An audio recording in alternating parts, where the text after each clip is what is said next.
What is agreed by the majority of scientists is that if you want to perform at your best, with energy to spare at the end of the day, one of the key nutritional principles that is vital to understand is the ability to balance your blood sugar levels throughout the day, as it's our blood sugar levels that to a large degree govern our energy levels and keep us in the performance zone.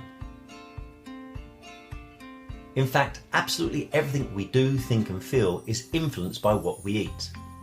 The bottom line is, if you want to perform like a high energy person, you have to eat like one. And when you give your body what it needs, it can and will do amazing things. However, if you are like many people, your dietary habits will be less than perfect and probably a little bit hit and miss at times, based on a number of reasons. But let's not use the excuse of, I didn't know, because by watching this video, you'll be able to fuel your body more effectively, feel energized throughout the day, which will keep you more productive at work and all aspects of your life. So first of all, some basic food science. There are 3 macronutrients. These are carbohydrates, proteins and fats. And there are hundreds of micronutrients called vitamins and minerals that are present in tiny amounts in the diet. With regards to keeping our blood sugar stable throughout the day, which keeps our energy levels up, we need to take a closer look at carbohydrates, as carbohydrates are the essential energy source for the body. There are 2 main types of carbohydrates. Complex carbohydrates, which provide a long-lasting source of energy because they take longer to digest, and simple carbohydrates that supply a very quick and short-lived supply of energy.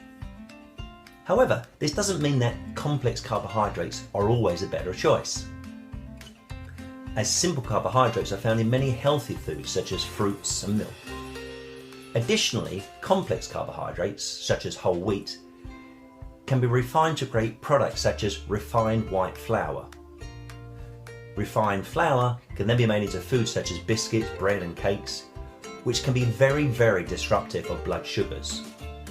So, as a basic rule of thumb, avoid foods with added sugars or refined grains, and try to get most of your carbohydrates from fruits and veg and unrefined whole grains, as these are the foods that are far more nutritious and generally have a greater impact on maintaining your energy levels throughout the day. Many carbohydrate foods also contain fibre, which is great for our digestion and therefore should be included in a healthy, balanced diet. There are, of course, 2 other main food sources. These are fats and proteins, which is why a balanced diet should consist of a combination of carbs, fats and proteins. And the good news is, fats and proteins help to stabilise blood sugars, especially when eaten with carbs. A good example of this would be eating spaghetti bolognese, where the meat sauce, the fat and protein, help to slow down the release of sugar from the simple carbs from the pasta. Proteins are often called the body's building blocks, and they are used to build and repair tissue. They also help fight infection. The protein food groups include seafood, lean meat and poultry, eggs, beans, peas, soy products, and unsalted nuts and seeds. Protein is also found in dairy produce such as yogurt, milk, cream and cheese. Protein from plant sources tend to be lower in saturated fat, contain no cholesterol, and provide fibre and other health promoting nutrients. Fats can also give you energy, and they help the body absorb certain vitamins. Many foods naturally contain fats, including dairy products, meats, poultry, seafood and eggs, and seeds, nuts, avocado and coconuts. As a thumb rule, we should base our fat intake primarily on monounsaturated and polyunsaturated fats. Keep saturated fats to a minimum and avoid trans fats altogether. We are often told to avoid fatty foods altogether. However, even though eggs, fatty fish like salmon, nuts, olive oil, full-fat yogurt and avocados are stacked full of fat, they are some of the most nutritious foods on the planet and have a positive impact on your health, well-being and our energy levels.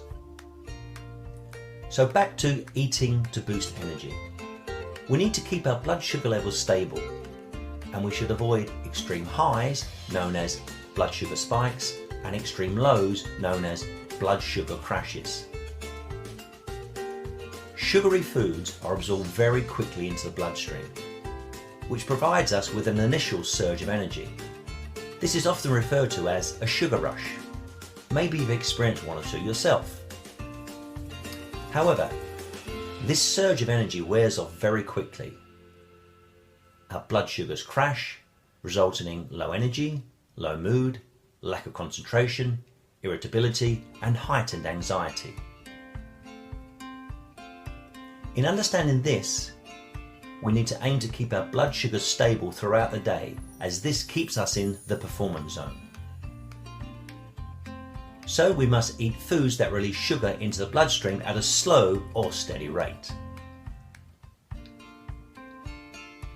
An example of where most people ignore this is at lunch. We often eat a refined carbohydrate lunch, such as a filled baguette or sandwich, maybe followed by a chocolate bar and a sugary drink to wash it all down. And boom!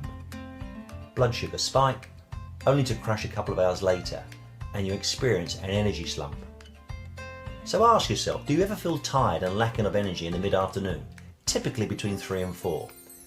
This is probably due to the food that you ate at lunch. Clearly, this is not a great way to ensure that you're working at your best, and inevitably performance suffers. Maybe even mistakes occur.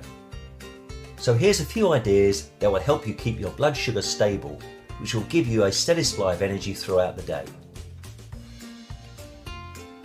Swap white bread to whole grain bread, white rice to brown rice, white pasta to wholemeal pasta, refined breakfast cereals to whole grain cereals such as unsweetened muesli. So, if we need to keep our blood sugar levels stable throughout the day so that we remain in a performance zone, maybe we should just listen to Grandma's common sense advice. Eat a balanced diet consisting of 3 meals a day with healthy snacks in between. It really is that simple. Just make sure the snacks don't spike your blood sugar levels. So maybe replace the biscuits and chocolate snacks with fruit and nuts. So what should we put on our plates, I can hear you saying? I would say stick to unprocessed food wherever you can. We all know there's a big difference between homemade shepherd's pie than a ready-cooked microwave shepherd's pie.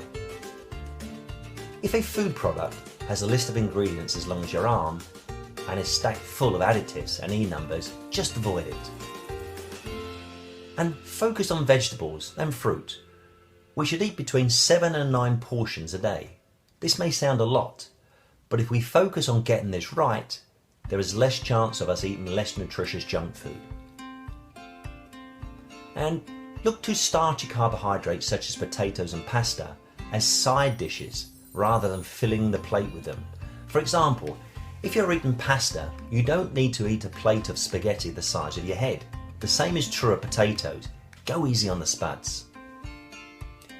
And while we are talking about plates of food, think about the size of the plate itself. Use a plate no bigger than 10 inches or 25 centimeters across, and only fill it once. Size really does matter. This is one of the easiest ways to stop overeating and really helps you to maintain a healthy weight. It's worth noting that it's usually when we are under pressure or stress that we often make some pretty dumb food choices, and we end up eating convenience food, which raise our blood sugars very quickly, and we end up feeling worse shortly afterwards. Understanding this may help you make more appropriate food choices next time you feel under pressure. With regards to keeping our energy high throughout the day, we must also look at